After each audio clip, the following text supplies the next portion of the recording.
既然多年相依相许之情，陛下只当灰飞烟灭，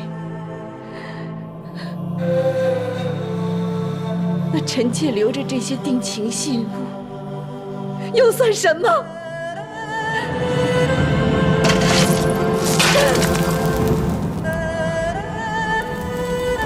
贵子夫！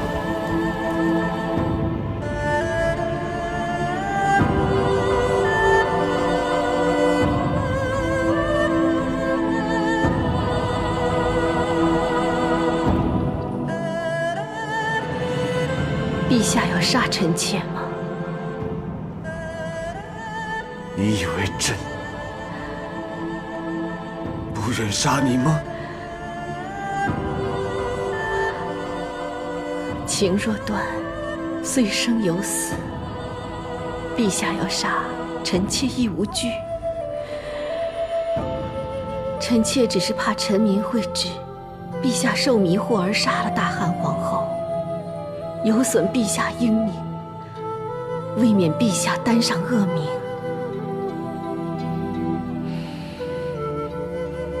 子夫自行了断。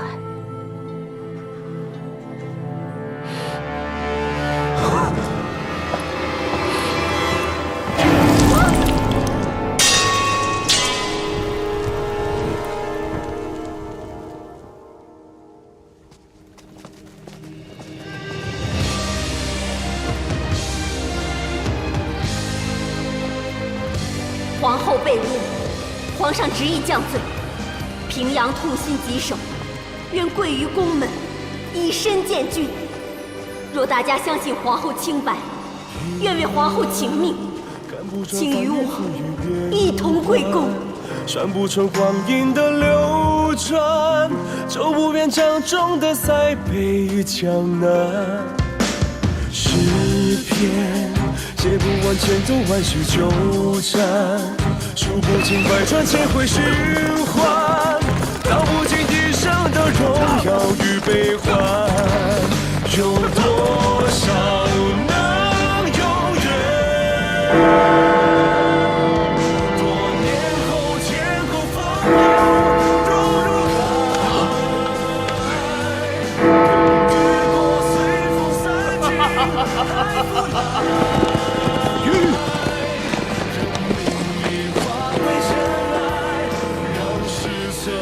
怎么有报丧之声？共有人归天。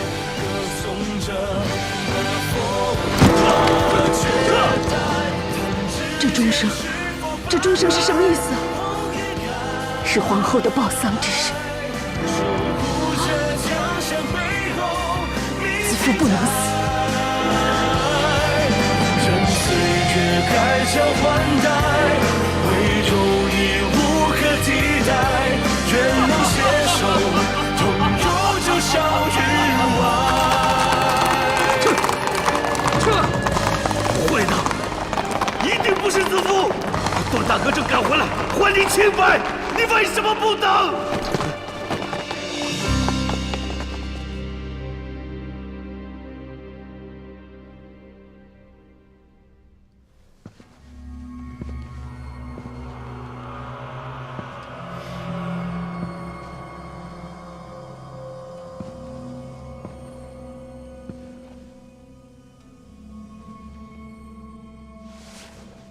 小人参见陛下。宫中响起丧乐，有人说皇后归天了。是，朕亲手毁了与皇后的和乐之情。陛下一定很爱皇后吧？亲手杀了自己心爱的女人，看着她死在眼前，那种锥心之痛，疼吗？朕确实内疚。宫中上下都相信皇后舍身为她请命，而朕竟然怀疑她。陛下确实不应该怀疑皇后。何出此言？当初不是你力证皇后与段宏有私情吗？是。不过皇后确实是无辜的，她寝殿的锦囊是从段宏身上偷来的。亲自放进去的。那李夫人指控皇后的遗书也是你伪造出来的？是袁术的同谋慕容凤临摹李夫人的笔记，诬陷皇后和我的清白。参见陛下。连段宏都回来，自投罗网。好，圆满了，圆满了！我是带着你陷害我与皇后的证据回来，揭穿你的阴谋。我们在你与慕容凤藏身的草庐里面找到了不少毒药，相信其中就有毒害李夫人的药，还有这些伪造李夫人遗书的证据。哼，不错，是我拿了御赐的绢帛和凝香露，再叫慕容凤临摹其笔记，伪造遗书，连毒杀李夫人都是我的计谋。放肆！你难道不怕死吗？我早就生不如死，忍辱偷生，就是为了替楚服报仇。你奸斩楚服，我要你看着你守护的女人枉死。你更甚，是你下的杀令，害死我的楚服，还有腹中的孩子。所以我要杀死李夫人和她腹中的孩子，更要你亲手杀死心爱的女人，让你痛苦悔恨。你们一心要维护那妖女皇后，如今她却因你们而死，看到你们比死更痛苦，我就大仇得报了。朕看来是不能如你所愿了。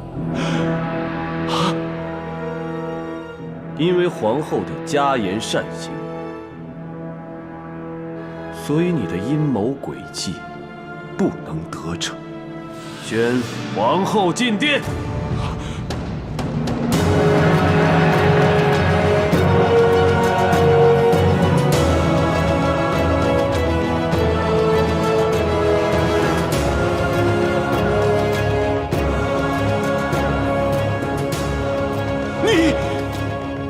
你这妖女竟然没死！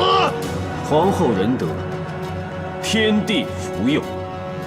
皇上英明，又怎会受你迷惑？这丧钟就是让你以为奸计得逞，自揭阴谋。来人，将袁术拿下！不！我计划周全完美，你不可能不上当的。你计划确实周全，朕几乎也相信了。只是你做的太多，反露出破绽。你在披香殿一再怂恿朕杀皇后和段宏，朕当时已对你起疑，所以就一直在披香殿沉思一切。而且宫中上下干犯死罪，齐心协助皇后出宫，断宏越狱，连凡事都维护朕的亲姐姐也力劝，朕岂会不查谁是忠良，谁是奸恶？但最后解去朕所有疑心的，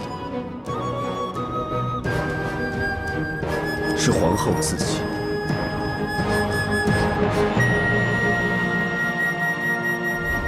卫子夫，陛下要杀臣妾吗？你以为朕不忍杀你吗？臣妾只是怕臣民会指陛下受迷惑而杀了大汉皇后，有损陛下英名，未免陛下担上恶名，子夫自行了断。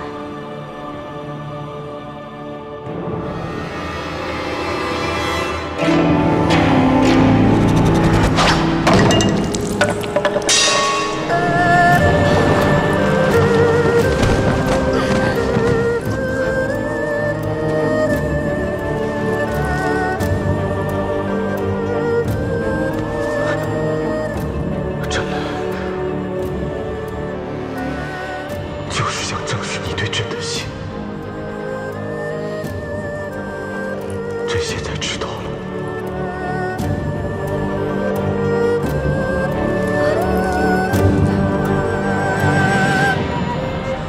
皇后能以性命来维护朕的名声，又怎会寡情薄幸地背叛朕呢？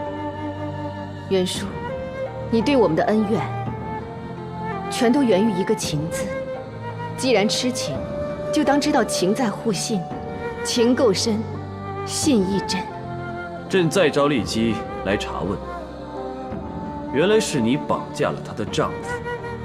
丽姬夫妇情深，你却以其夫君性命威胁他诬告段宏，就为了向我们报仇，竟连累一个弱女子，真是罪该万死！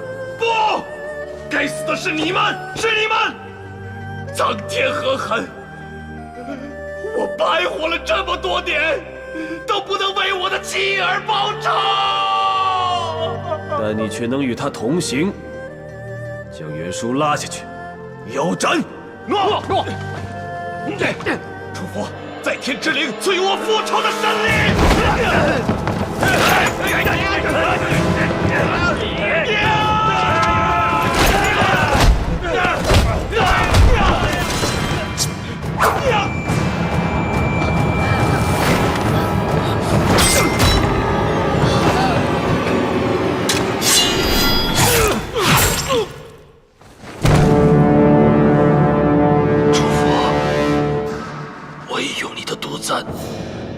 替你报仇了，段大哥。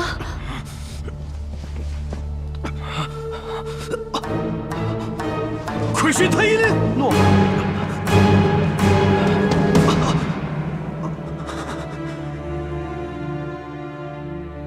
段大人这次中的毒来自西域，毒性极强，已蔓延整只手臂。段大人的右手已废。你们从袁术的草庐带了这么多药回来，就没有解药吗？即使有，要在众多的毒药之中找到适合的解药，也需要时间，恐怕已经等不及了。不出一日，毒走全身，段大人便……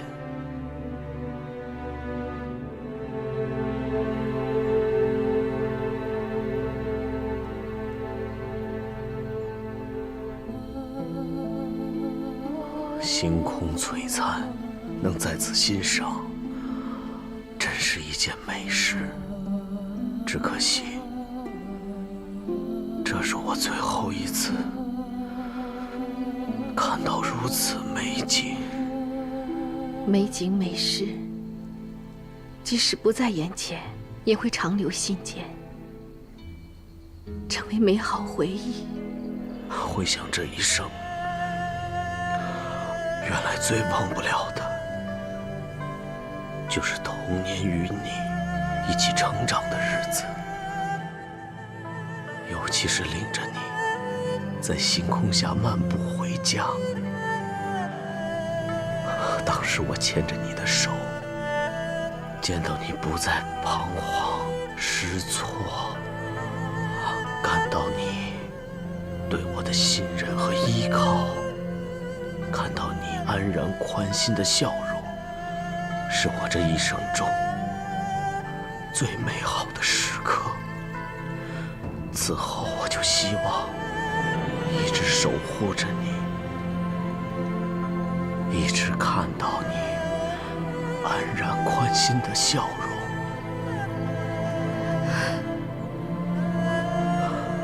当时我迷路慌了神，是段大哥在黑夜中给我希望，所以段大哥也定能带着希望撑过这一关。能护你至此，能为皇上而死，你的段大哥已经满足了。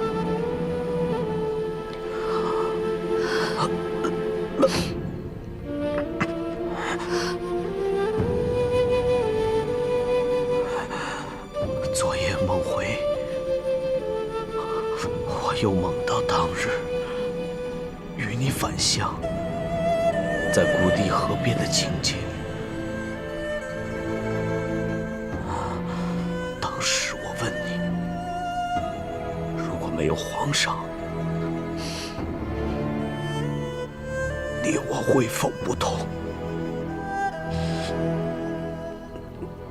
你说没有如果。昨夜我就幻想着物换星移，世事多变。倘若时光倒回，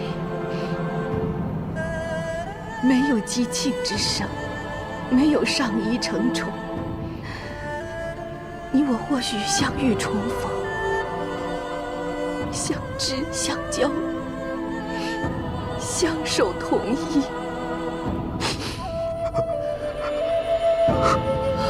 或许没有华衣美食，没有仆童成群，却有琴讯和鸣，北斗照耀。大哥再领子父，在星空下漫步回家。子父，谢谢你，谢谢你。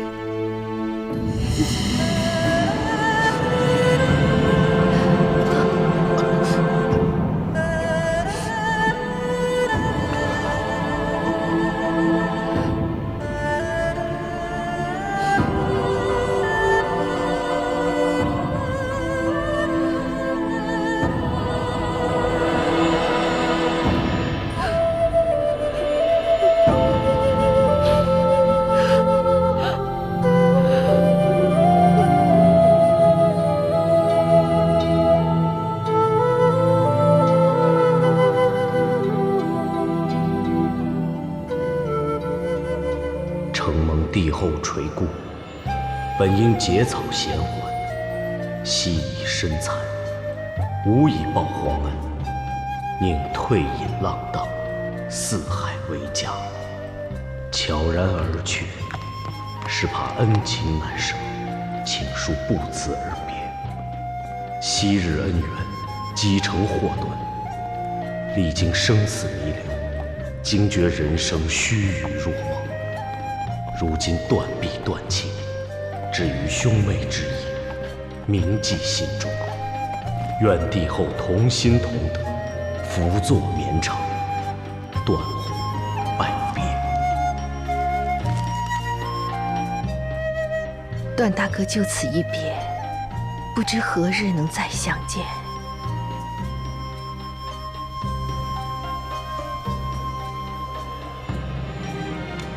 一个剑侠能够接受断臂之苦，定是下了很大的决心，展开新生。但愿这段大哥心声中，能觅得与他相守的人。一个忠义贤人，一定会有属于他的星宿牵引，找到属于他的缘分。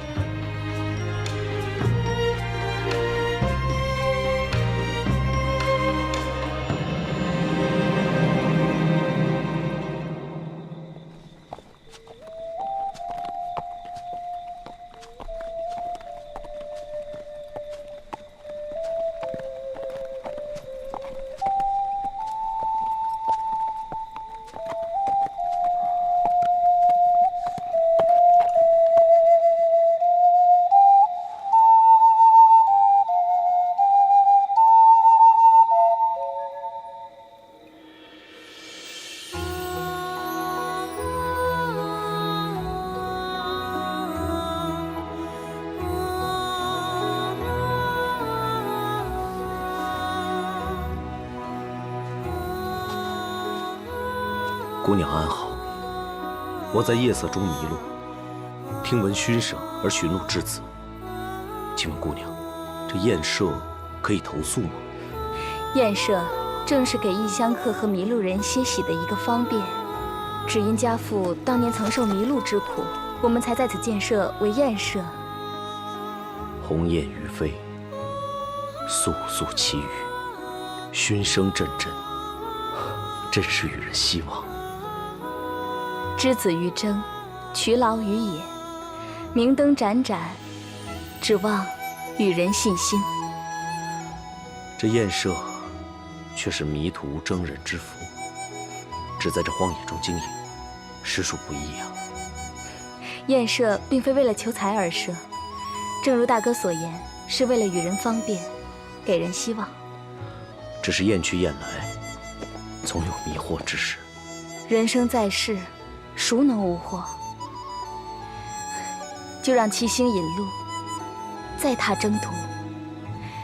只要能重拾信心，定可寻到欢喜啊！姑娘身隐丛林，却心如明镜，断鸿蛰伏。大哥过奖了。小燕此生最美好的片刻，便是看到每一位过客在歇息之后，重现宽心安然的笑容。大哥风尘仆仆而来，想必还未用膳吧？不如尝尝小燕做的蒸饼。有劳小燕姑娘。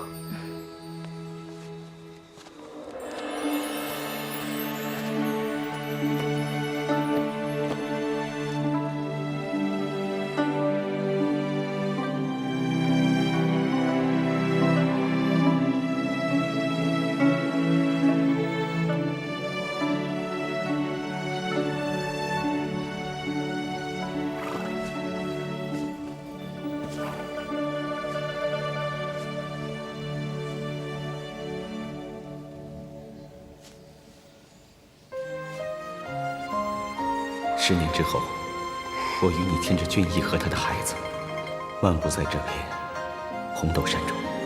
10年花月，不许悔意。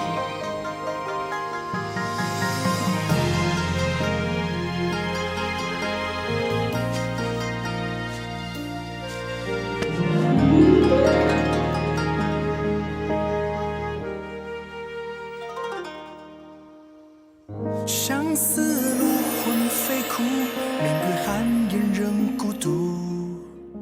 蝶无花，卷飞舞，10年花月过后，却年年虚一生情分不变。冷风月，几回圆，孤灯寒夜愁难眠。花无主，孤飞燕，几度缠绵，何时再相见？我的心只有你懂，哭泣难走鸳鸯梦。谁的心事在作弄？情缘别离，却难重逢。别再让最爱的人伤悲，是我情愿不后悔。我的爱有你才完美。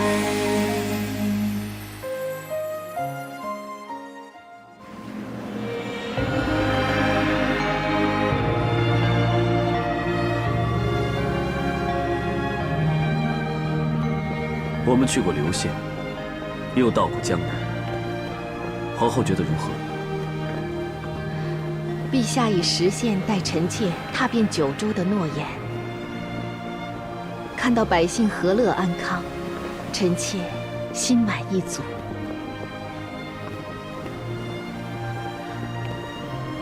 还记得当初你看到这交房殿，如何兴奋好奇吗？如今此殿却因你的贤德而闪耀。臣妾只是不敢违约。故邦安民乃陛下之志，和乐后宫是臣妾之愿。你我立约，同岁至远，此生为妻。如今不再苦饥寒，逐今晚，陛下已如约勤政安民，天下和乐了。子夫也做到，传德汉室，教化天下的大汉贤后。愿你我白首偕老，共正盟约。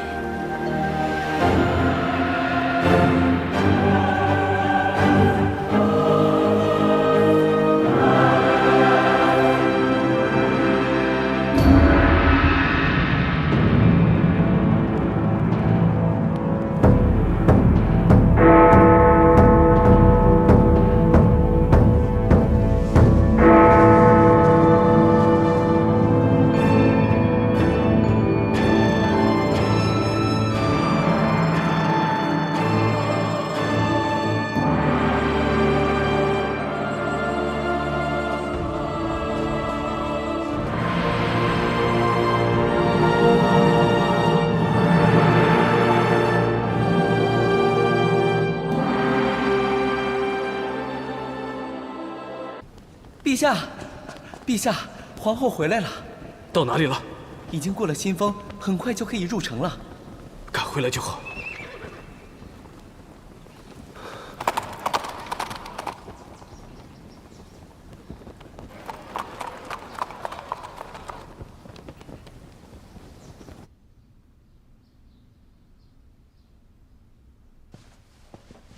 参见陛下。不用多礼了。谢陛下。谢陛下。陛下因魏大将军的离世而烦忧，臣妾特备了安神祛郁的汤羹，让陛下舒怀解乏。好，辛苦了。请陛下收拾心情，才能好好劝慰皇后啊！陛下失去重臣大将，可皇后失去的是骨肉相连的亲弟弟啊！唉，这最后一面竟没能见上，皇后肯定悲痛不已，实在是天意弄人啊！要不是皇后突然绕道回故里，如今就不会追悔莫及。明明是去请献镇嫔，中途怎会与段中尉离队返乡呢？也幸好有段中尉从旁保护，否则雨天赶路遇到什么不测，陛下该多担心啊！不要再说了。臣妾是说错什么话了吗？请陛下恕罪。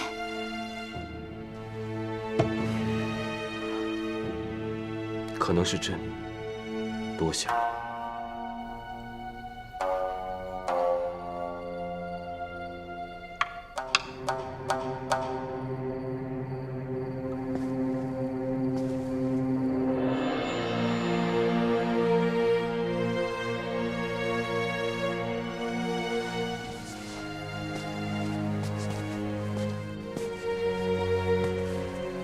陛下，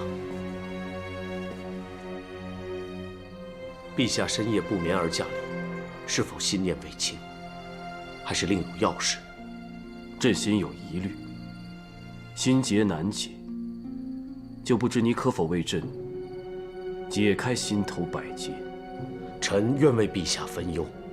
为何朕派段中尉往寝县保护皇后，最后你二人却离队去了平阳县，以致卫青临终也盼不到姐姐来见他最后一面。抱憾离世。皇后镇嫔期间，有一自称魏府的人前来报讯，指皇后家乡的祖坟坍塌，所以皇后心焦，决定带小队人赴平阳县，留大队继续镇平。这些朕都知道。可是，报讯者到底是受谁人之命？这臣不知道。臣只知道护送皇后赶至母坟之时，却见一切完好。守坟的人也称，从未派人前来报讯。臣思忖，一定是有人从中算计，骗皇后回乡，心怀不轨。但是各种原因，还要再继续追查。让皇后回乡，心怀的是什么不轨之心？倒是可堪斟酌。不过若不是卫青出事，你与皇后回乡，共聚童年旧情，也算是一件快慰赏心之事。陛下是否在怀疑什么？既是心头百结，自然有不少令朕疑惑之处。刚才一劫，段中尉解不了，那这一劫不知你又可否为朕解开？朕当日为段中尉赐婚，以为你与那骊姬是天生一对，但后来你突然向朕提出要休了骊姬，实令朕存疑。试想当年你冒死保骊姬一命，其情何等轰烈，却只因数年无所出，便要将她休弃。朕过后思量，实在觉得匪夷所思啊！当日臣已向陛下解释过，不孝有三，无后。那为何你不立妾，反而一定要休妻？休妻后又为何不再娶？想必是感情转冷，觉得骊姬始终不如你那年轻时甚至其实是童年时有结发情谊的关外女子刻骨铭心吧？不，就请早逝，请陛下相信段宏所言。臣是独子，不能绝先祖嗣。那朕马上替你甄选官家淑女，赐婚以继后又如何？朕就知道你一直放不下那个童年女子。臣什么结发早弃，旧情义早逝，全都是欺君之言。你那结发情深，早与朕心头百结纠缠在一起。朕再问你，为何你与皇后改道回乡，回来竟二人同骑一马？你又如何解朕此戒？陛下，是因为桥断路阻，臣急送皇后回长安，一见卫青一面，才权宜为之。这的确是失了体统，但皇后与卫青姐弟情深，臣与卫青兄弟情重，情急之下乱了方寸，求陛下恕罪。乱了方寸，她毕竟是朕的皇后，你就与她全无君臣之礼吗？陛下恕罪，是臣大错。朕只提这3个结，你都不能为朕圆满解开，朕不免失望。不过你一句与卫青兄弟情重，朕倒是有点感动。段宏听之，臣在。大将军卫青与中尉段宏有兄弟情谊，大将军心脏，诸事代筹，朕派你前往茂陵驻守统筹，明日一早即刻离京，让你一尽兄弟之义，也让你仔细思量，忠君慎行。臣必在墓前尽心施为，不负圣意。卫青素喜幸和子，请陛下准臣在卫青墓边遍植杏树，以慰其英灵。杏树4年开花结果，不守到开花结果之日，段宏不归。准奏。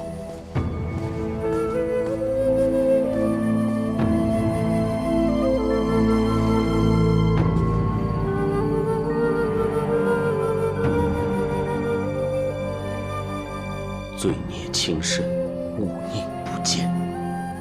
指望我的离去能换来你的安好。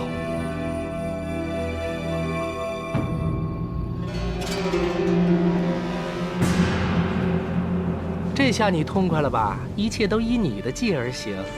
哼，我不过是找人报个假讯，让卫子夫与段宏急奔平阳下看母坟，狗皇帝就中计，断定他们有私情。哼，什么英明盖世，什么九五之尊，为了一个情字，照样被嫉妒迷信。又恰巧卫青遇刺而死，皇后失去了靠山，段宏远走，就连平阳公主和那议长者，都一同离开了长安。皇后示弱，之前你说的什么天时地利人和，果然是厉害。当然了，事已时迁，我们的大好时机来了。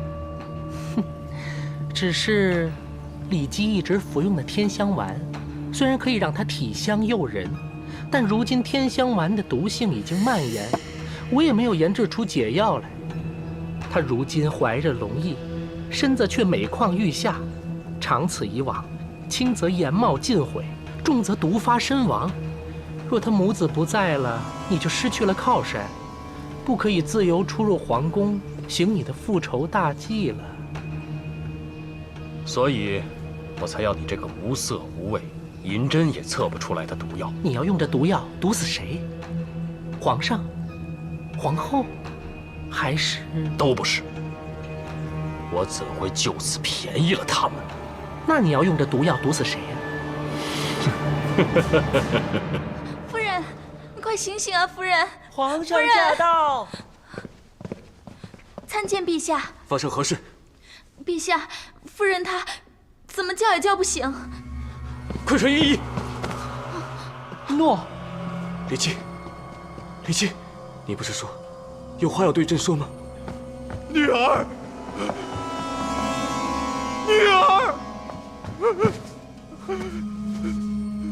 女儿，你怎么了？你不来了？何时发现李夫人出事的？她今日见过何人？发生过何事？陛下，没有什么特别的。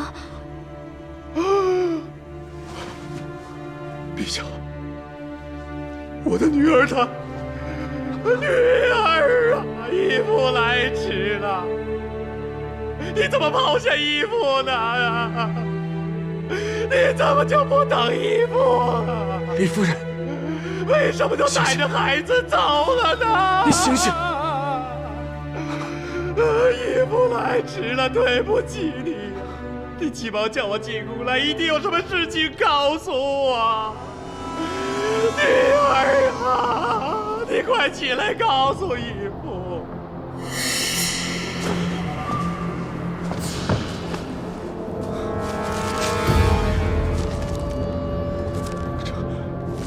这是什么？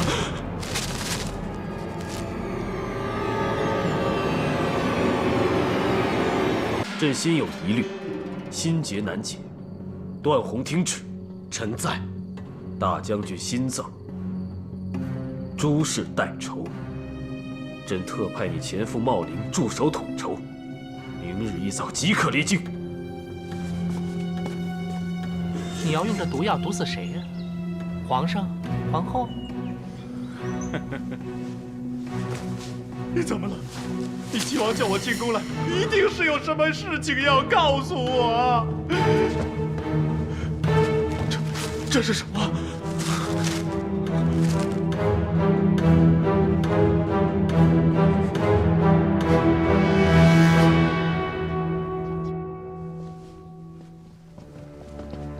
参见陛下。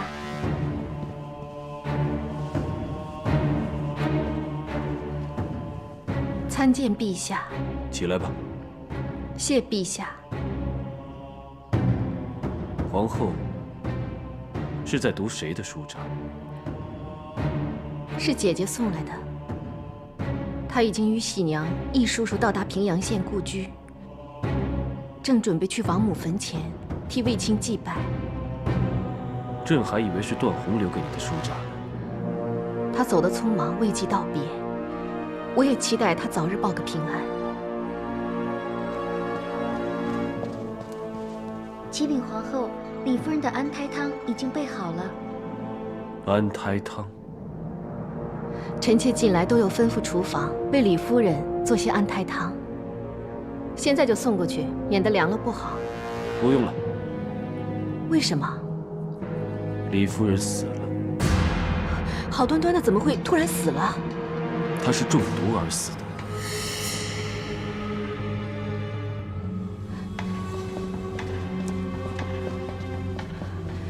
谁人下毒？朕也想知道。或许要问皇后你。陛下此言何意？最近皇后一直在给李夫人送汤。陛下是怀疑臣妾毒死李夫人？是朕不得不疑。这是她死前留下给她义父的书帛。义父亲近，女儿惶恐，不可终日。皇后外侮，毁乱宫闱。什么？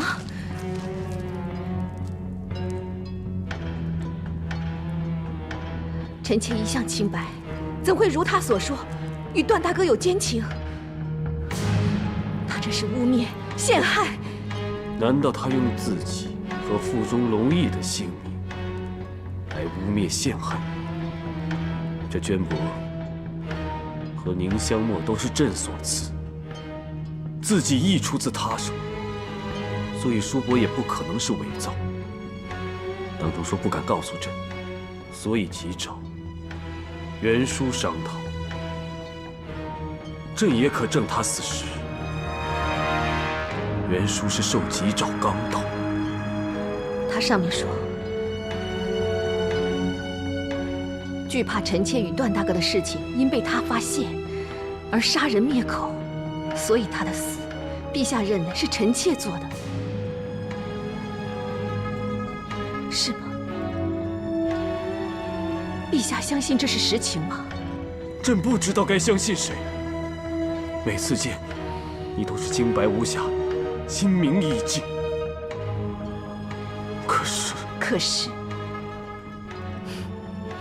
可是陛下还是怀疑臣妾了。朕也不想怀疑，但是朕确实没有证据，以证明李夫人所言为虚，也不能证明你与段宏清白为真。陛下何出此言？最近发生林林总总，都让朕不得不怀疑，你与段宏之间的情谊到底有多深？请陛下明示。你对他的关顾，他对你的守护，都是义无反顾，舍身忘己。那只是兄妹之意啊！你们乘朕嫔之便，结伴离队返乡，并无通知朕。臣妾已说过，那是街道家。而且你们二人同骑一马回来，态度亲昵，是朕亲眼所见。臣妾见弟弟心切，无奈大雨断桥，山路只容一骑，段大哥才出此下策。段宏也是这样说，因为这是事实。可到底是事实，还是串通一气，朕已经分不清了。朕还以为调离段宏可以。陛下是为此才调段大哥去守墓，而不是为了臣妾，为了弟弟。陛下竟然因为臣妾要赶回来见弟弟，而错怪段大哥。子夫是在怨怪朕吗？你第一次与朕争辩，是为段宏丧父，如今第一次怨怪朕，也是为了他。看来你们果真情谊深厚，那为了对方杀人灭口也不为奇。陛下如此妄下定论，也算是明君吗？这也只是依目前的证据而言。臣妾只希望陛下不要受妒火所逼，查出真相，还臣妾与段大哥清白。朕一定会查，但愿事实真相如皇后所言，你与段宏既无杀人，亦无苟且。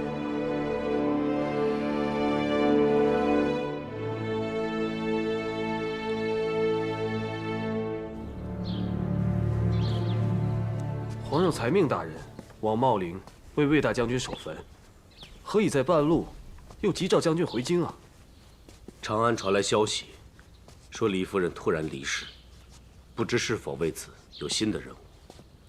待我明日到达长安，入宫觐见皇上，才有分晓。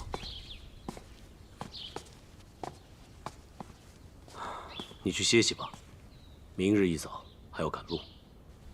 诺。我是宫中李夫人的义父。李夫人刚刚仙逝，我奉皇上之命，为李夫人祈福安魂，所以还请店家这几日专为我准备些糙米粗食。大人节哀，我定会安排的。啊，有劳店家了。大人，您的房间在这边。啊，请请。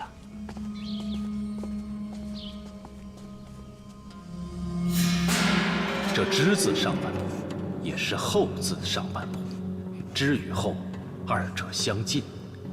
兄弟应该与我朝当今皇后颇有渊源。这之字又可拆为节，以之字论一生，可用3句话来概括：半生功名，一生寂寞，情路坎坷。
知道你是谁？既有心引我来此，又何惧现身？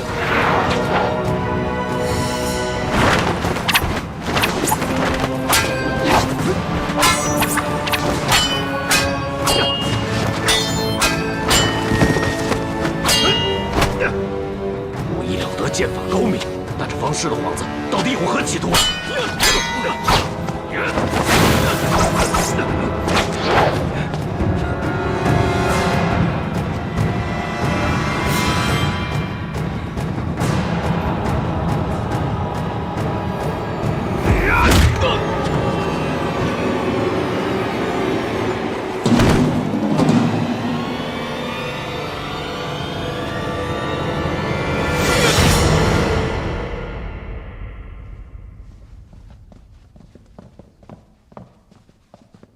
陛下屏退左右，是李夫人之死已查出什么？还是有什么话想问臣妾？朕来是想问段宏的下落。段大哥不是前往茂陵为弟弟守坟吗？朕召段宏折返，但他失踪了。失踪了？那他可会遇到什么危险？他身手不凡，能遇到什么危险？但愿他不是因为李夫人揭出秘密而畏罪潜逃。看来陛下已经认定我与段大哥有私情，有罪责。那敢问陛下，可有查出什么真凭实据？朕也想查，但人都失踪了，如何查？陛下，臣妾一直在想，如今一切都与李夫人之死有关。若能找出死因，或有眉目。臣妾在宫里，也每日在钻研李夫人所中何毒，望能找到真相。幸好西域打通了，从前无所知的药物，如今也发现了。原来西域有奇花异草，足能做到无色无味的毒药。陛下，这就是皇后所言的真相。或者这才是真相。这是你亲手赐予段宏，内有他附近坟土的锦囊，是他随身之物，别说你不认得。段大哥的锦囊，臣妾当然认得，但怎会在此？因为段宏他刚刚在此。不，否则如此特殊的锦囊，你早就应该发现。侍女清洁打扫也该会发现。定是有人栽赃嫁祸。李夫人说你与段宏有私，你说是诬陷。朕在你寝室亲手拾到段宏的锦囊，你说是嫁祸。是谁诬陷谁嫁祸？是朕吗？陛下，事实并非陛下所见。段宏孑然一身，最亲近的就是你。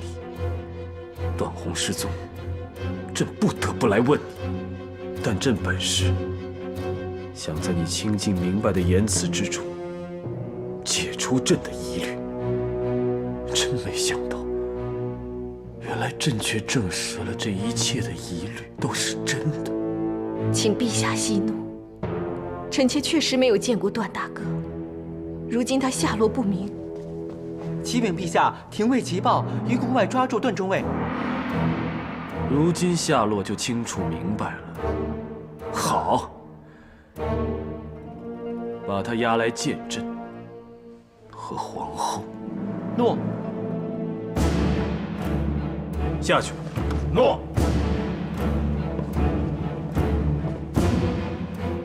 段宏，皇后听闻你失踪，恐你遇到不测，究竟发生了什么事？臣于折回长安途中，突遇偷袭，才没有及时回宫面圣。可有受伤？并未受伤，只是被迷香迷昏。醒来之时，已离未央宫不远。若是偷袭，为何只是迷昏你，而没有杀了你？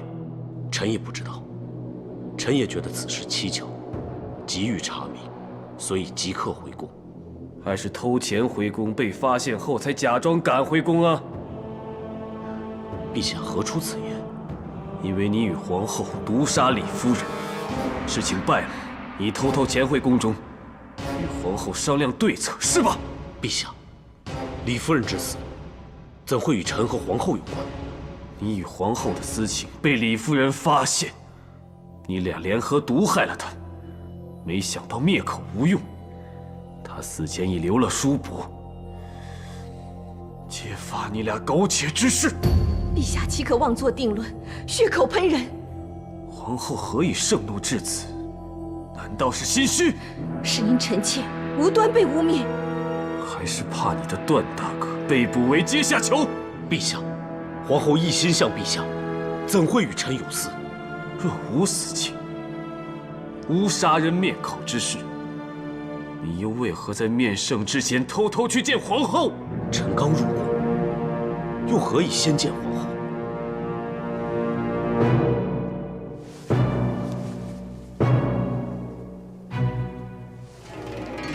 这是什么？这锦囊是朕在皇后寝室发现的。你若从未去过，锦囊为何在此？陛下，段大哥曾被迷晕，身上物件应是当时被偷。臣妾殿中进出的人众多，要想放一个锦囊，有何难？陛下，臣怀疑陷害皇后与臣的一切阴谋都是一人所为。是谁？李夫人的义父袁叔。袁叔与你二人皆无旧仇，为何要设计陷害？臣也不明白。但这次袭击臣的的确是袁叔，而且他出手不凡。真的？荒谬！臣妾亦相信袁叔有诈，他与李夫人绝非泛泛之辈。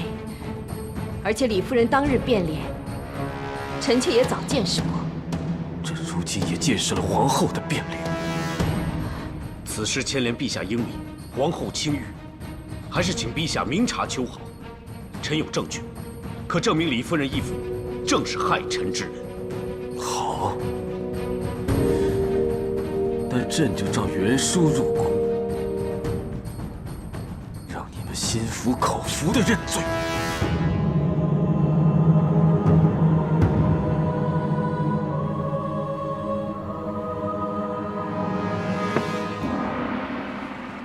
明日祭祀的事，司河已经安排妥当。仪式之后，我们绕道茂陵，去看看卫青的陵墓，再回长安。公主来回奔走于长安、茂陵和平阳县，只怕公主车劳顿。看了方可宽心，我们就陪公主去吧。公主，段中尉的下属张信有急事求见。参见公主。公主李夫人中毒身亡，皇上怀疑是皇后与段大人私情被劫而杀人，已将段大人拘捕。那皇后呢？臣出长安时，只知皇上正召李夫人的义父袁叔与大人对质，似未定案。但皇上盛怒，并不相信皇后与段大人是清白的。我先前在宫中遇到过这个袁叔，其人殊不简单，恐怕当中有极大的阴谋，而且是针对皇后。司河，收拾行装，马上回长安。哦。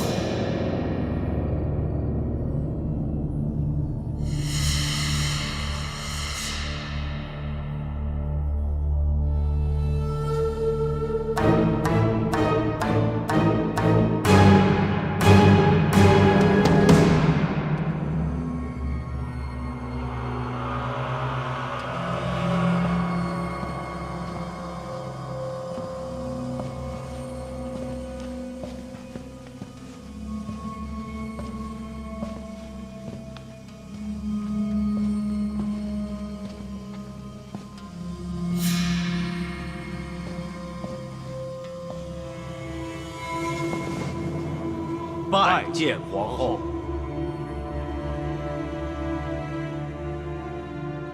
参见陛下。皇后带着盘水与剑来，是想效仿朝中大夫蒙冤在身的盘水加剑。端平盘水，请天子公平裁决。若查明臣下不忠于君，将以此剑自刎。陛下，段宏愿与袁术当殿对簿，洗清冤情。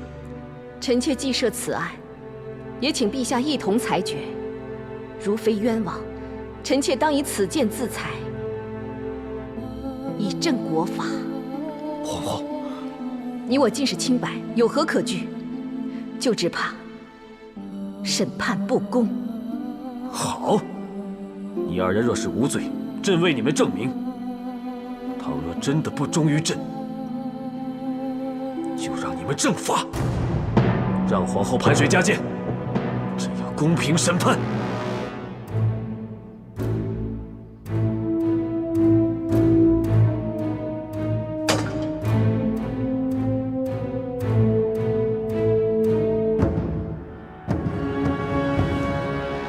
小人愿为义女，与段大人对簿，只求为义女讨回公道，安其在天之灵。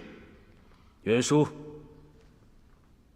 段中尉指控你用迷香施袭，偷他锦囊，放于皇后寝室，栽赃嫁祸。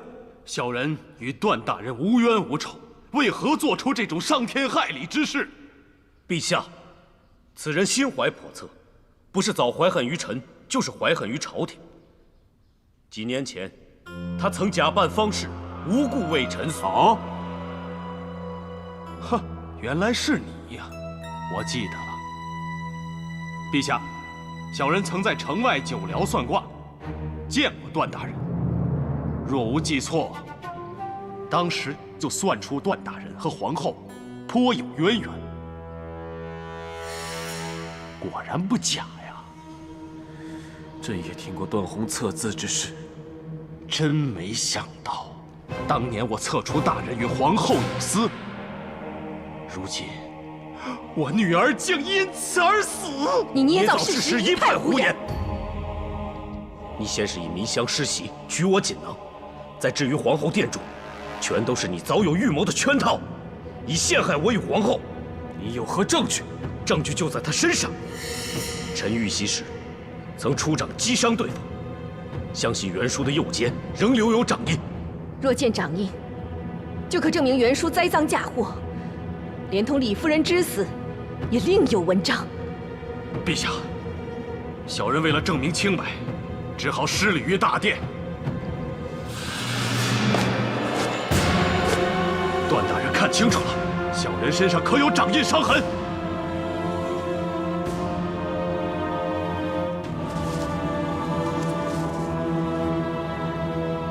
当中定有蹊跷。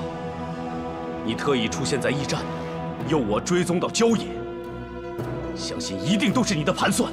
你，陛下，小人痛失爱女，奔走各地以查找真相，栖身于各处驿馆旅社，岂有盘算？可幸苍天见怜，让小人找到人证，并斗胆带进宫来面圣，一揭真相。此人是谁？就是段中尉抛弃之妻骊姬。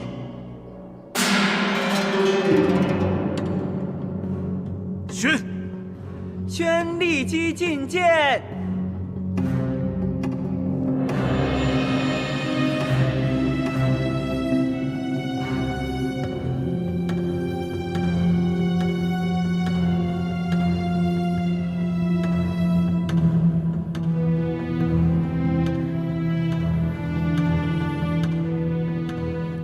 民妇拜见陛下。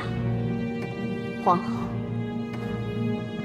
骊姬，见到皇上，尽可说出真相。当日，段大人为何要休弃你？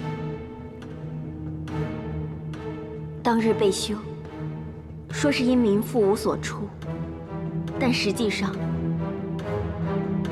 是因为段大人心有他人，无法放下，不忍负我。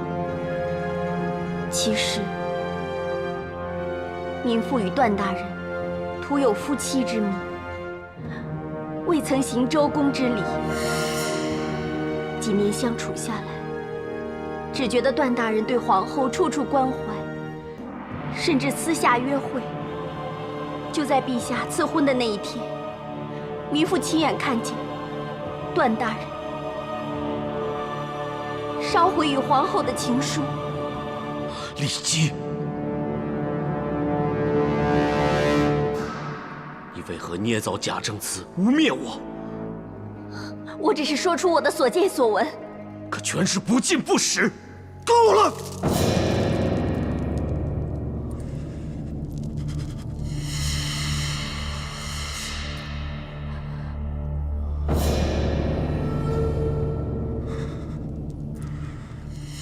除了皇后和段宏，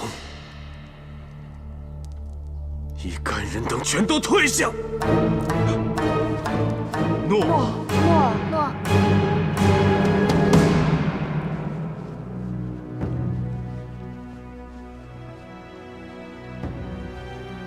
盘水加减，公平裁决。段宏，如今人证都证明了你的不忠。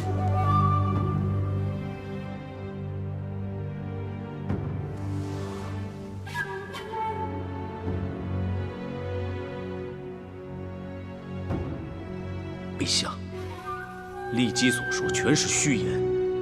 臣对陛下一直忠心无二，否则不会孤身赴淮南，九死一生，连父亲都未能送终。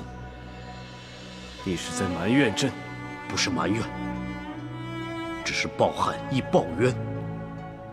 说臣不孝，是有；说臣不忠，太冤。你不孝，那当年皇太后为田汾之死要杀你，朕逆母相护，也是尽义忘孝。那是因为陛下英明，知道段宏无辜，田汾该死。臣父西域寻张骞为陛下分忧，才错失救人时机。田汾却陷害忠良，意图谋反。但是你劫法场，假传圣旨，罪应处死。可朕仍是保你，在皇太后面前替你掩饰。当日陛下暗立宫禁，臣也在兰陵殿上拼死阻拦窦太皇太后，替陛下隐瞒。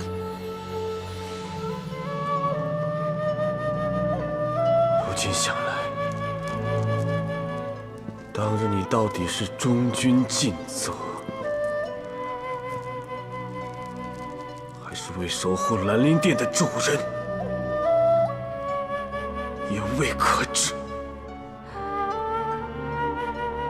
段大哥在陛下身边多年，忠君护君，出生入死，陛下何以如此猜度？不是猜度，而是摆在眼前的事实。陛下，臣确实与皇后没有私情，一切都是段宏一厢情愿。你是承认，一直割舍不下的女子，就是与你青梅竹马、有结发之谊的卫子夫，朕的皇后。陛下，但皇后一心向陛下，知我痴情既小以大义，断书断情，请陛下明鉴。陛下，段大哥顶天立地，一直以兄长的身份守护臣妾，从无越礼越规啊！皇后处处维护段宏，可曾顾及大汉之君的颜面，你夫君的感受？正因臣妾视陛下为此生挚爱，才会心痛，才会不顾礼节地劝告陛下，不要错怪忠良。朕看不出你对朕是何情意，倒看清楚你与段宏的关切情真。臣眷恋童年结发情谊，的确有罪。听凭陛下发落。若臣之死能令陛下息怒息疑，作为陛下的忠臣，皇后的大哥，臣死而无憾。好。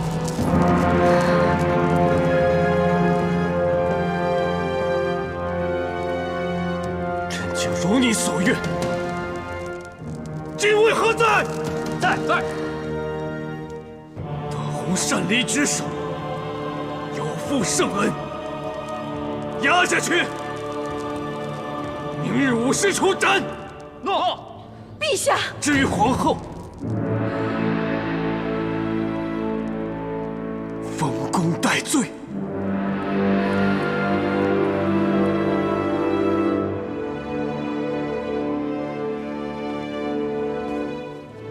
女儿啊，你可以安心魂散升天了。皇上英明，一定不会让你枉死的。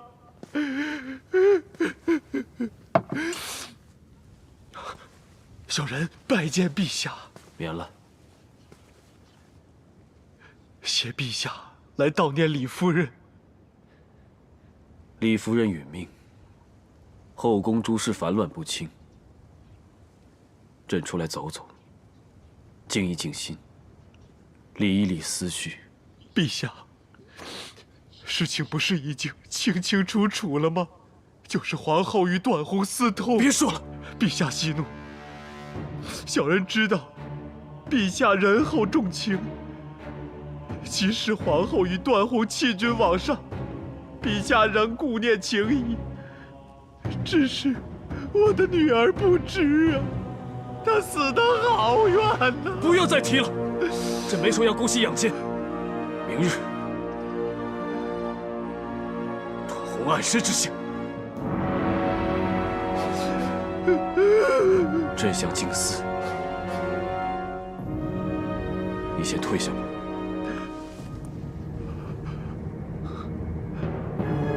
感恩陛下。那皇后呢？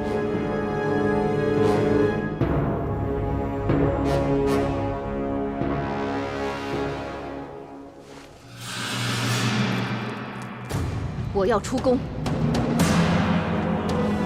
可是，皇上怒气正盛，若公然违背禁足令，恐怕皇后与皇上的关系更难补救。我这么多年以来规行矩步，如今遭人诬陷，清誉被诬，段大哥受屈判刑，明日就要行刑。即使皇上误会更深，我也不能让段大哥枉死。奴婢等任凭皇后吩咐。明月，备喜寿。诺。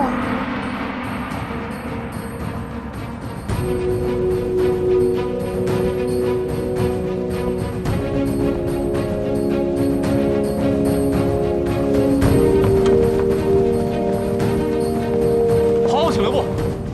皇后请留步。皇后请留步。敬皇后恕罪。皇上有令，皇后请回。大汉皇后与天子同尊，谁敢阻拦？臣等奉皇命，看守皇后留守交房殿中，请皇后恕罪。方护将，你护守交房殿多年，你认为本宫为人如何？当日神仙殿失火，皇后开恩，赦免臣等重刑。早前宫中瘟疫，皇后不怕传染，亲送汤药与宫人们。皇后还亲自赈贫，令百姓免于疾苦。种种言行，足可见皇后的贤德良善。既是如此，你认为本宫就应该留在宫里受这不白之罪，还是拨乱反正，以正清白？纵使臣等相信皇后的清白，但皇命不可违，请皇后恕罪。若本宫为救无辜者的性命，为保皇上英明而强行出宫，你会以武力阻止吗？还是会挥剑杀了本宫？皇后之尊，臣等不敢不敬；皇后凤体，臣等不敢冒犯。但若没有理据说法，向皇上交代，恐怕臣等都会获罪，甚至祸连家人呢。好，当日皇上赐喜封后，子夫才位居这交房殿。明月在，即奉喜寿于凤座上。诺。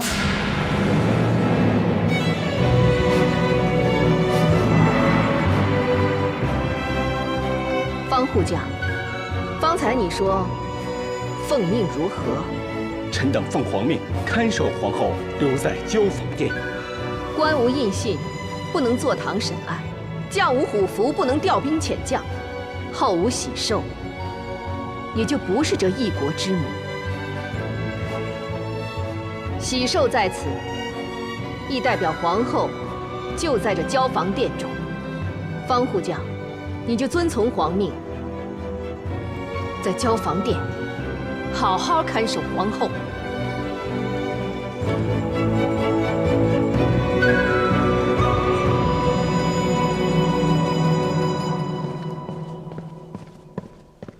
阮副将，小人有急事禀告皇上。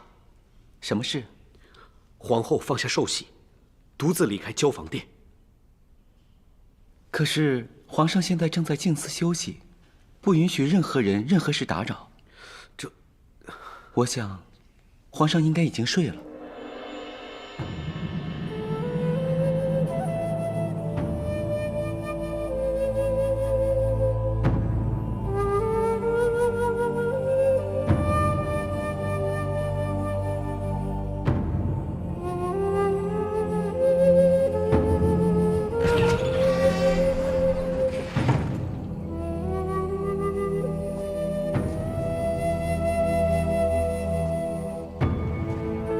臣廷尉杜周参见皇后。参见皇后。我并非以皇后身份来此，喜寿与后位我皆可放弃，性命也可以相抵。请皇后珍惜凤体。但我现在必须马上进去，拯救无辜，以保皇上英明。请廷尉引路。杜周既奉旨看守段中尉，若无皇命，任何人不得入内。臣不能徇私枉法，还请皇后见谅。这法之本意，该是惩恶扬善，以彰理得人意。杜廷尉，你认为段中尉是该惩之恶，还是该扬之善？当日刘安伏法，全因段中尉冒死潜伏淮南，如此忠臣，自是该护之人。臣虽不才，但也无惧为忠诚舍生。只是，身为这廷尉，实在不能违背法规刑典。我并非要你违法背典，但古有八义之说，即亲故贤能，恭贵勤宾。我乃皇上之妻，太子之母，当属皇亲之类。我长后宫，养育皇嗣，即使无功，也算恪守本分，当属勤劳之类。岂止亲情，皇后之尊贵，匹比皇上；皇后之贤能，天下共知。你既然认同我属于这八类人，也即承认你无权审判我，必须奏请皇上裁决。那我夜闯大牢，你是否该请示皇上，求得皇上旨意，方可处理？那这一来一回的时间，大牢风云变幻，既不害忠臣，也不犯刑律。皇后睿智，臣佩服。臣自当请示皇上，只是臣愚昧，恐怕要先思索好如何起奏。这一来一回，恐怕需时更长，更要皇后久候。有如此明理敢为的贤臣，是子夫与段宏之幸，更是大汉之福。皇后贤德，段中尉忠义，自然能得天佑援助。臣告退。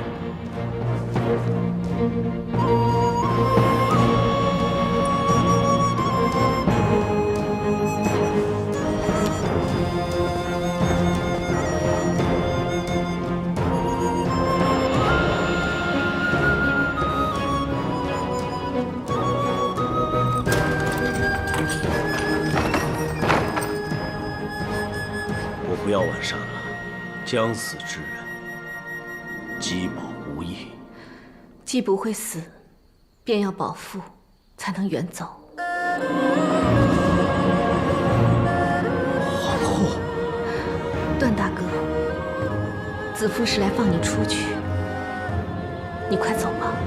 皇后是要维持私放我？子父一直视段大哥为亲人，断不能让你蒙受冤屈，也不希望段大哥因我而枉死。段宏死不足惜，此事本就是因我而起，是我连累妹妹。大哥不能一错再错，陷妹妹于危难之中。你放了我，不但会背上为之死罪，更难以保全清白芳玉。段大哥，你就放心吧，我毕竟是大汉的皇后，皇上要杀我，也不是一时三刻之事。段大哥保全性命，更为要紧。但你已被封功戴罪，如今又为我擅自出宫闯狱，若我就此离去，你岂不害你之事？我段宏绝不会做，恕臣难以从命。皇后请回。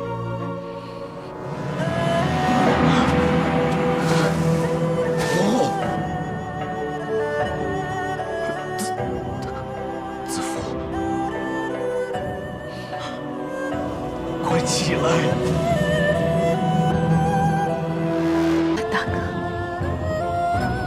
子父今日以妹妹的身份跪求大哥，大哥快走吧。这些年来，大哥为了护妹妹，尽心竭力，子父敏感五内无以为报。若大哥被诬枉死，妹妹一生难安。若我一走了之，祸及于你，我又如何能安？大哥枉死，子父就能避祸吗？皇上正在气头上，大哥一死，妹妹也不一定幸存。反为亲厚者所痛，见仇者所快，公理不得彰。求大哥速速离开，留有用之身。段大哥，子父求你，快走吧。正如妹妹所言，枉死无益。好，我走。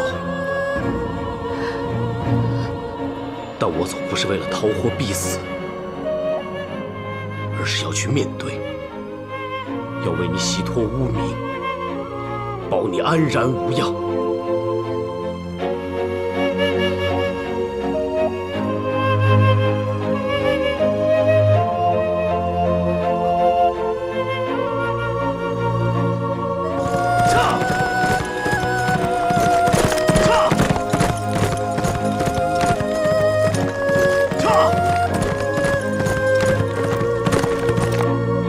朕只是静思一日，竟然封公的出宫，下狱的逃狱，宫中禁卫、狱内行卒竟然形同虚设，连你也有拖延禀报之罪，难道个个都不怕死吗？陛下恕罪，小人只是……大司马大将军卫青见驾！乱传什么？卫青已死！大司马大将军卫青见驾！平阳公主见驾！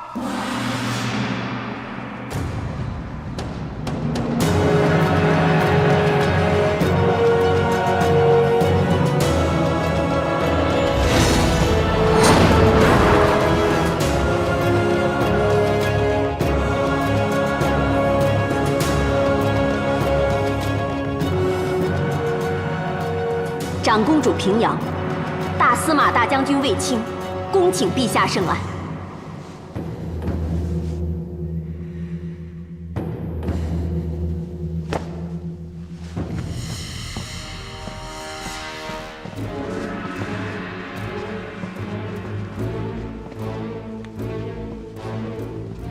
姐姐带卫青的铠甲入宫，看来是为皇后和段宏求情而来。我今日是为忠贞不渝的贤后和披肝沥胆的忠臣而来。姐姐何以断定他们是贤后忠臣？敢问陛下，可知皇后为何能出宫？段宏何以能出狱？姐姐是想说他们的忠贤得众人归心，宁死也要相护是吗？如果弟弟都知道的话，可朕亲眼所见，亲耳所听，人证物证都指控他们背朕暗通。若姐姐亲睹证据，也会怀疑这表面的忠贤只为掩饰奸情。即使有如山的铁证摆在我的眼前，我也信皇后。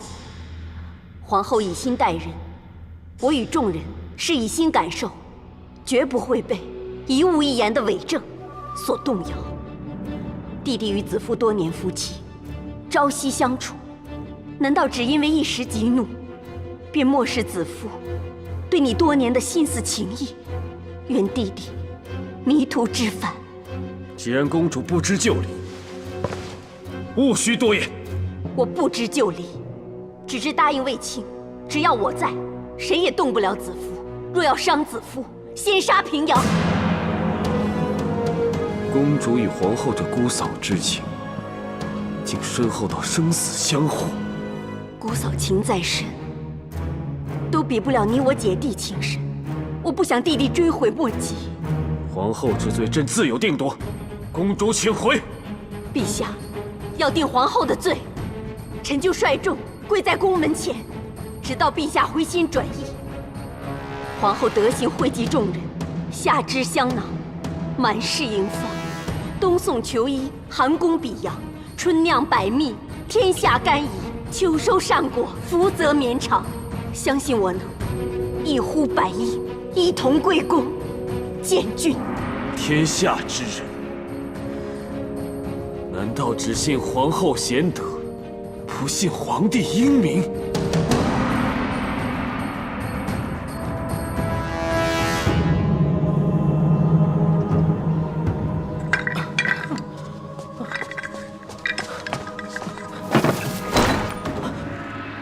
几日前你被击伤右肩，这浊河子能散瘀去血，是疗伤良药。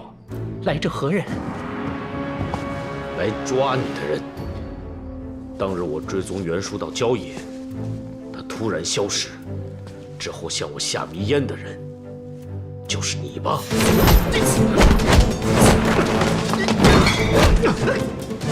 当日你与袁术通谋，以迷烟迷昏我，再盗取锦囊，诬陷我与皇后的人，就是你。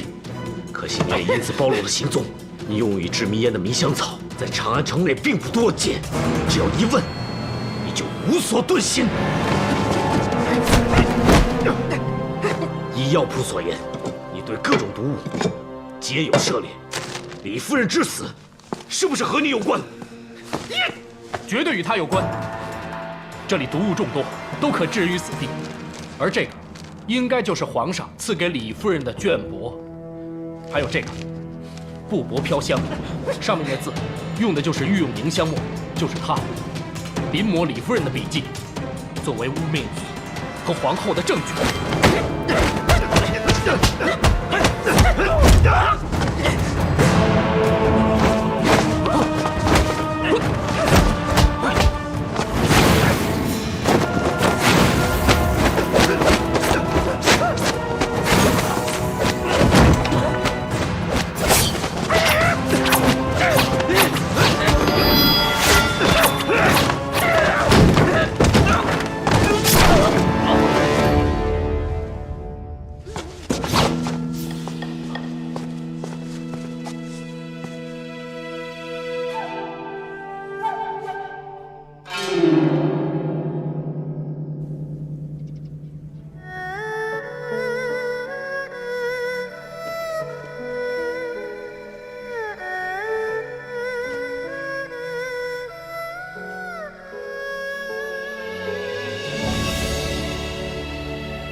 你是夜里温柔的颜色，静静地投影在我的轮廓。也许我让你心如刀割，等一个结果。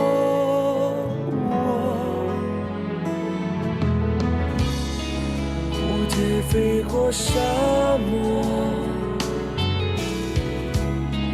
爱得太执着，人间的风光都看过，才领悟曾做过的是最动人的景色。你守卫在我心底，直到天意要将我们分离。你的笑脸比思念还清晰，比流水还彻底，包围我的天地。你守卫在我梦里，不让黑夜留下一点痕迹。你的心比呼吸还细腻，比春雪的气息，触醒我的回忆。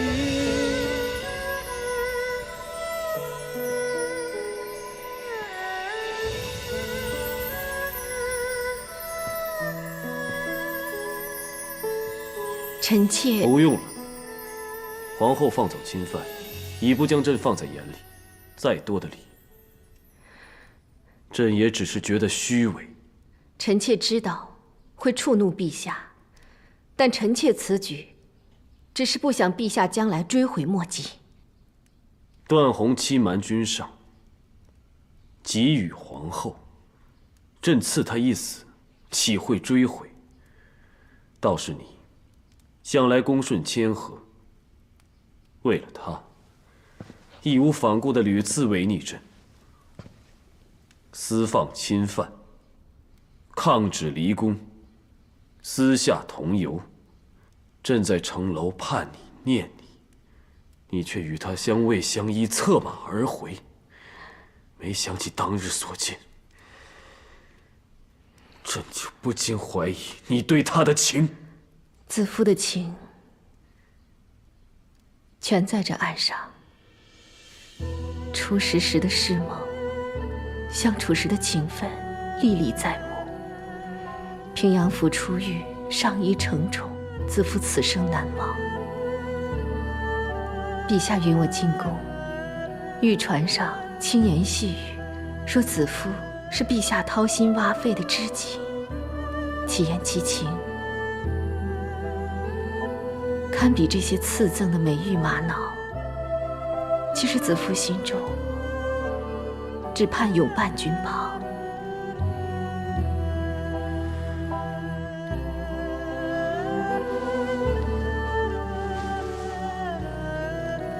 子夫只是区区佳人子，陛下却赠以罗缨，说与子夫做一对朴实绵长、互相扶持的夫妻。子夫会意承诺，执君之手，扶持到老。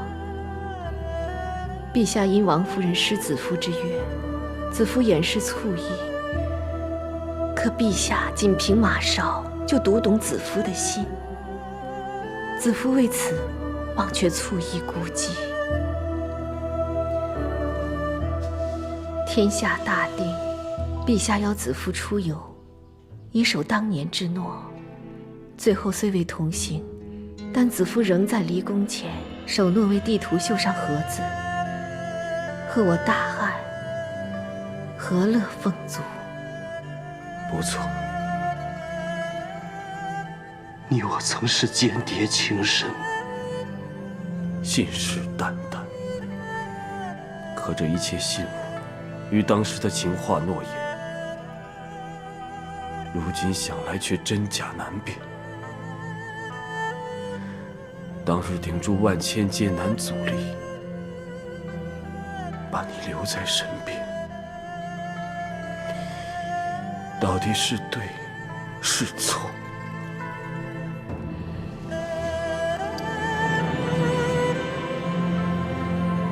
罗莹效仿高祖皇帝与戚夫人，以五色缕相机定情。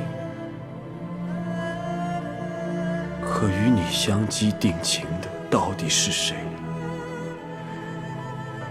我誓约当晚，你的醋意是真情还是假戏？你绣好的盒子，却没有送给朕，也不肯等朕一同出宫。到底是不想失信于百姓，还是想借机重游故地，重拾故情？你为救他，愿意放下喜寿，不要后悔，连罪责也独自承受。朕真怀疑，你对朕的夫妻之情，到底是真心实在，还是虚情假意？既然多年相依相许之情，陛下只当灰飞烟灭，那臣妾留着这些定情信物，又算什么？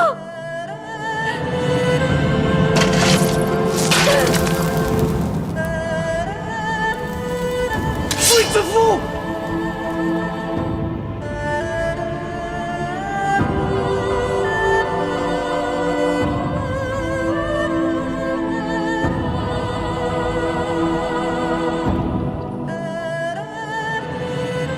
陛下要杀臣妾吗？你以为朕不忍杀你吗？情若断，虽生有死。陛下要杀臣妾亦无惧。臣妾只是怕臣民会指陛下受迷惑而杀了大汉皇后，有损陛下英名，未免陛下担上恶名。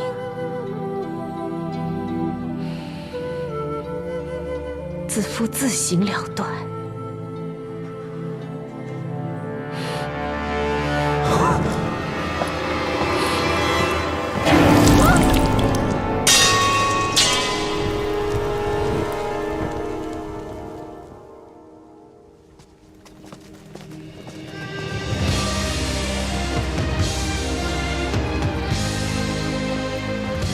皇后被诬，皇上执意降罪。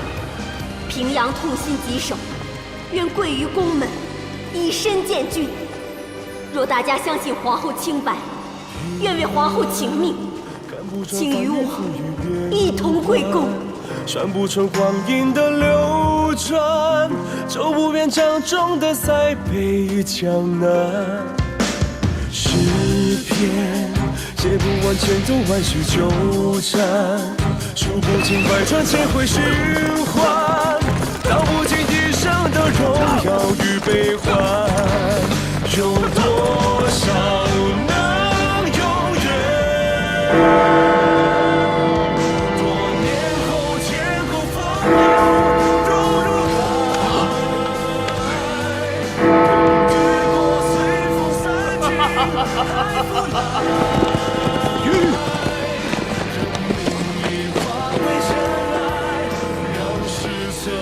怎么有报丧之声？宫里有人归天。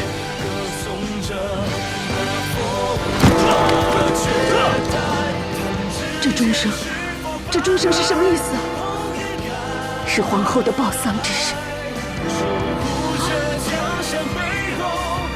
子夫不能死。开枪换代，唯有你无可替代。愿能携手，同入九霄云外。不会的，一定就赶回来，还你清白！你为什么不等？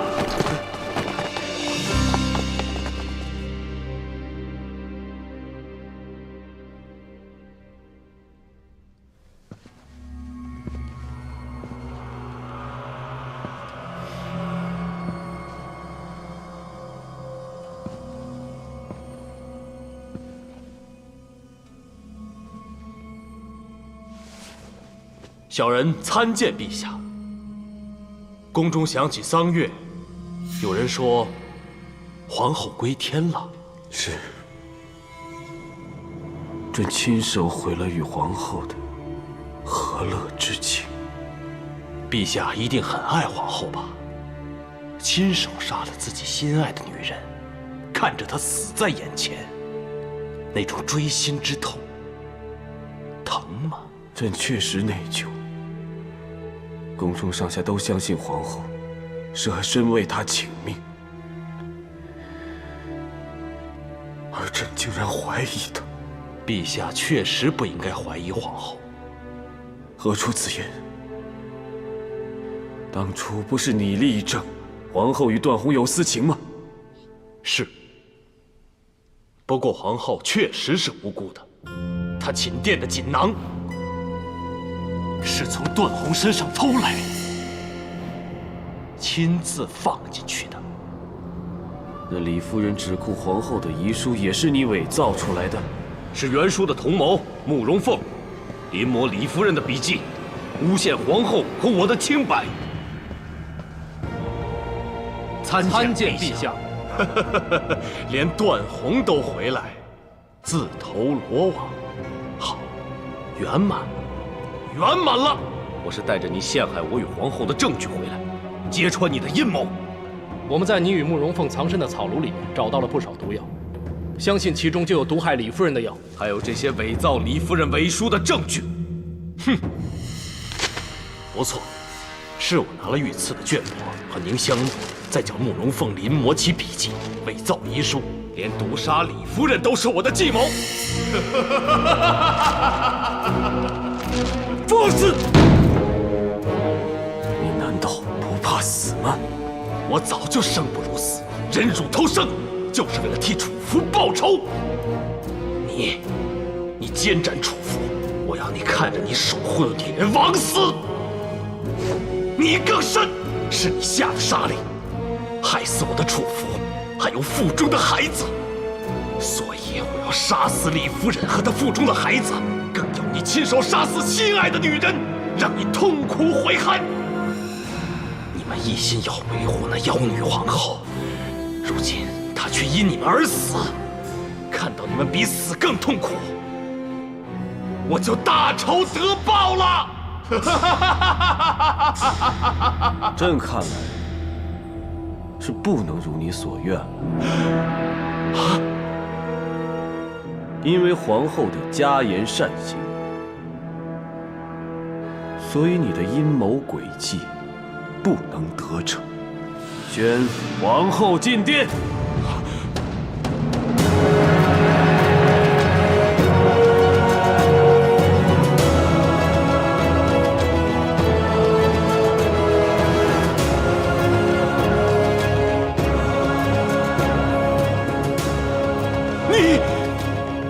你这妖女竟然没死！皇后仁德，天地福佑。皇上英明，又怎会受你迷惑？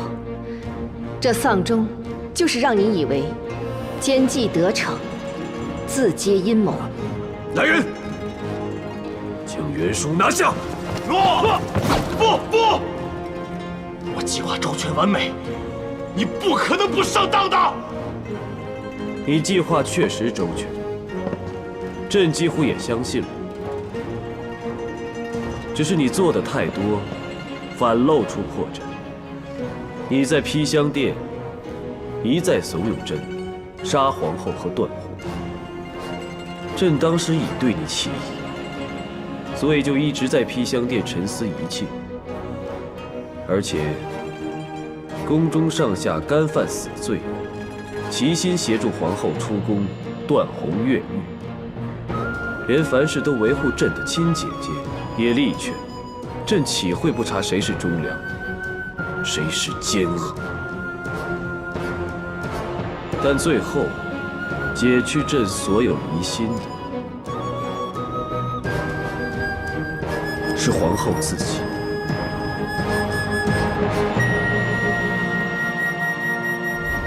卫子夫，陛下要杀臣妾吗？你以为朕不忍杀你吗？臣妾只是怕臣民会指陛下受迷惑而杀了大汉皇后，有损陛下英名，未免陛下担上恶名，子夫自行了断。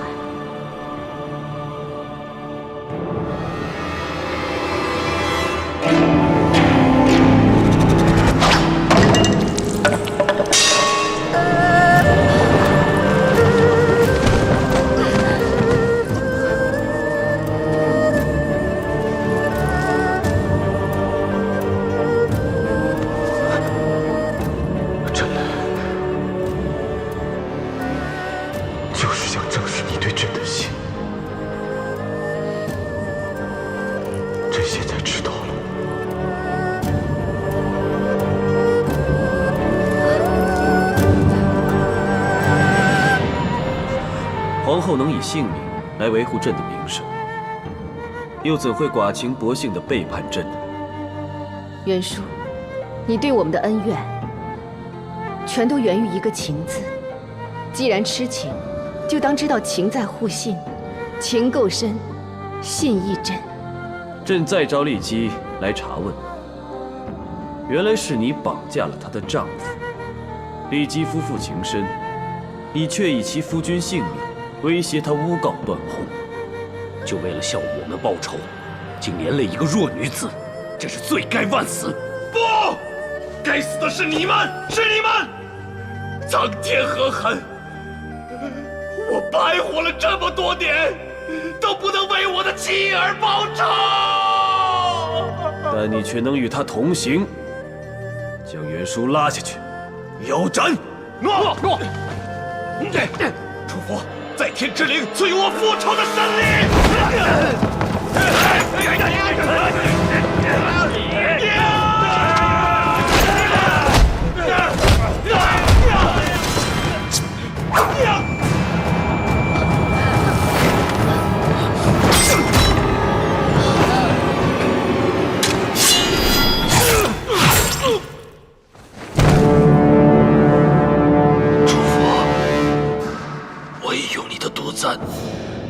替你报仇了，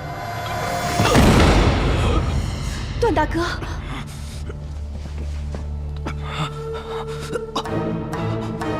快宣太医令！诺。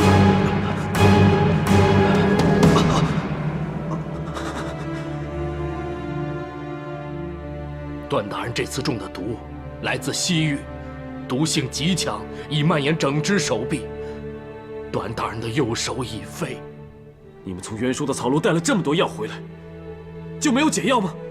即使有，要在众多的毒药之中找到适合的解药，也需要时间，恐怕已经等不及了。不出一日，毒走全身，段大人便……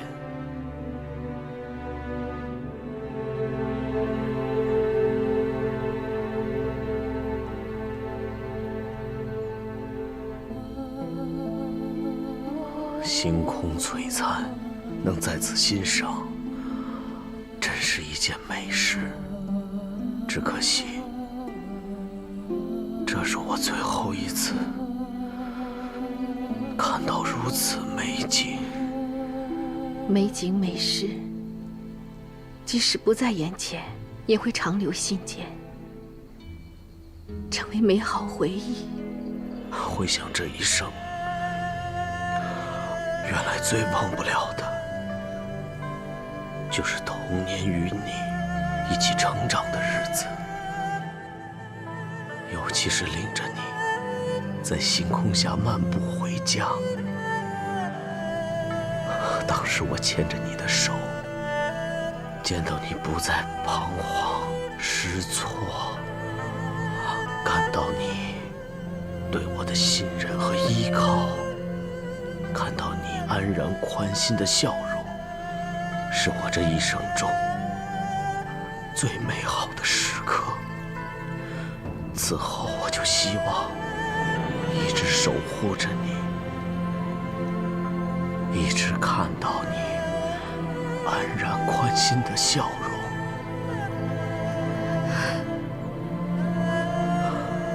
当时我迷路慌了神，是段大哥在黑夜中给我希望，所以段大哥也定能带着希望撑过这一关。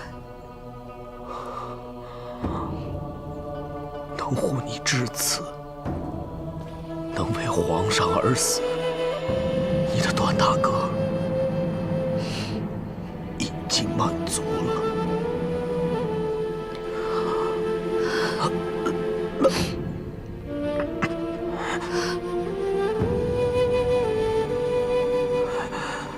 昨夜梦回，我又梦到当日与你返乡，在谷地河边的情景。当时我问你，如果没有皇上，你我会否不同？你说没有如果。昨夜我就幻想着物换星移，世事多变。倘若时光倒回，没有姬庆之声，没有上衣承宠，你我或许相遇重逢，相知相交，相守同衣。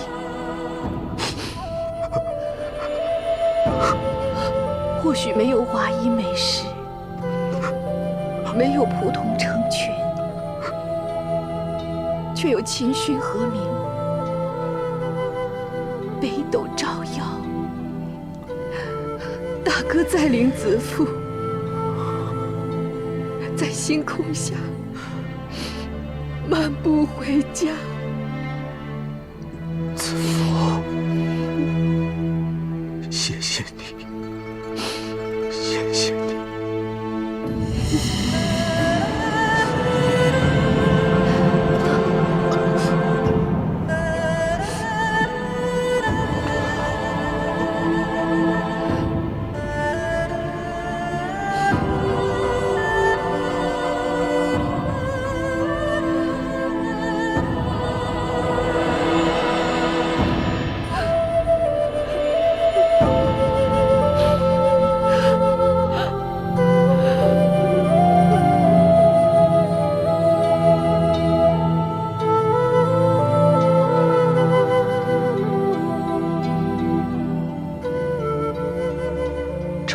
帝后垂顾，本应结草衔环，惜以身残，无以报皇恩，宁退隐浪荡，四海为家。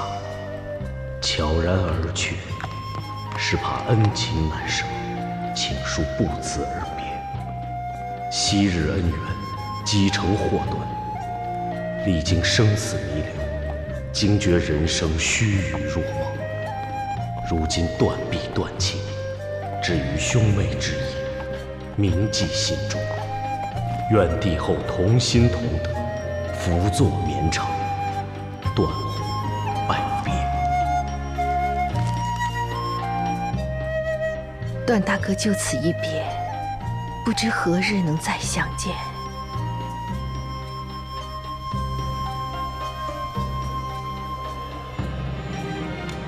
一个剑侠能够接受断臂之苦，定是下了很大的决心，展开新生。但愿这段大哥心声中能觅得与他相守的人。一个忠义贤人，一定会有属于他的星宿牵引，找到属于他的缘分。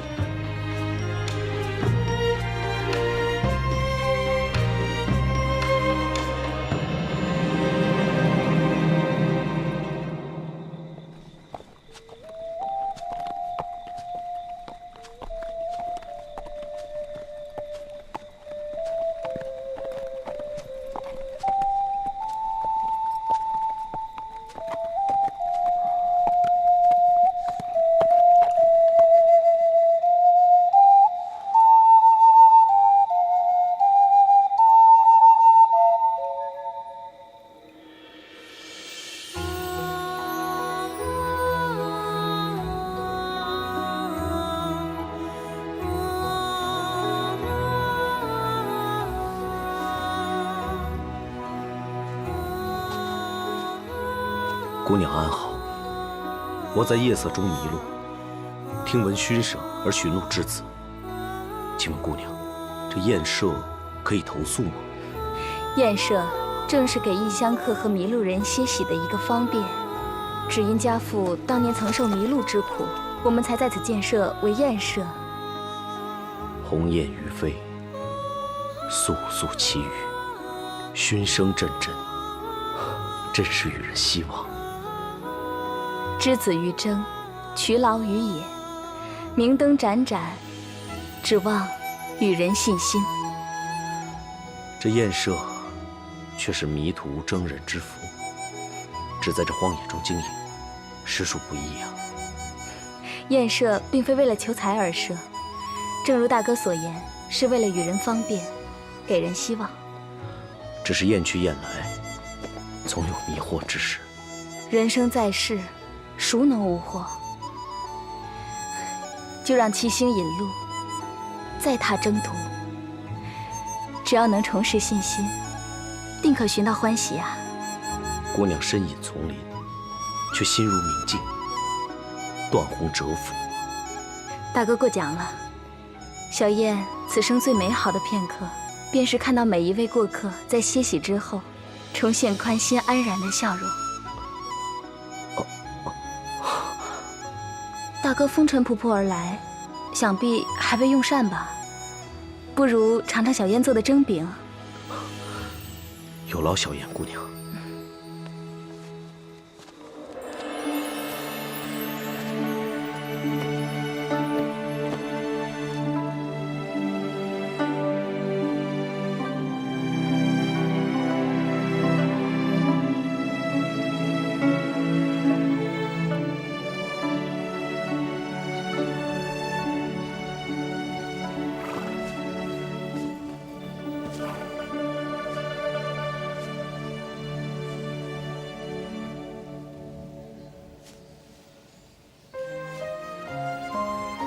10年之后，我与你牵着俊逸和他的孩子，漫步在这片红豆山中。10年花月，不需回忆。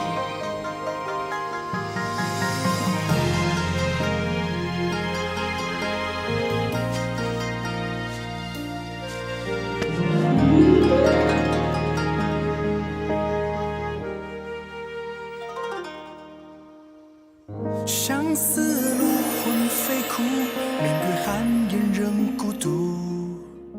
蝶舞花，卷飞舞，10年花月不似却年年一生情分不变。冷风月，几回圆，孤灯寒夜愁难眠。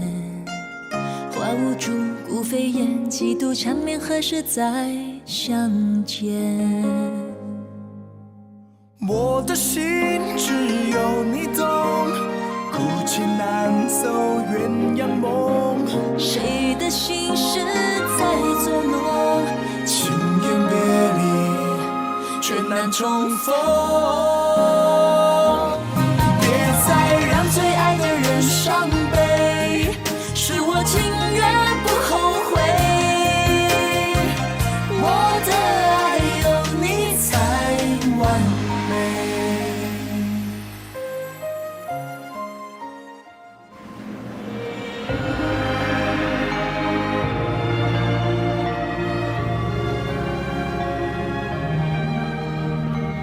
我们去过流县，又到过江南，皇后觉得如何？陛下已实现带臣妾踏遍9州的诺言，看到百姓和乐安康，臣妾心满意足。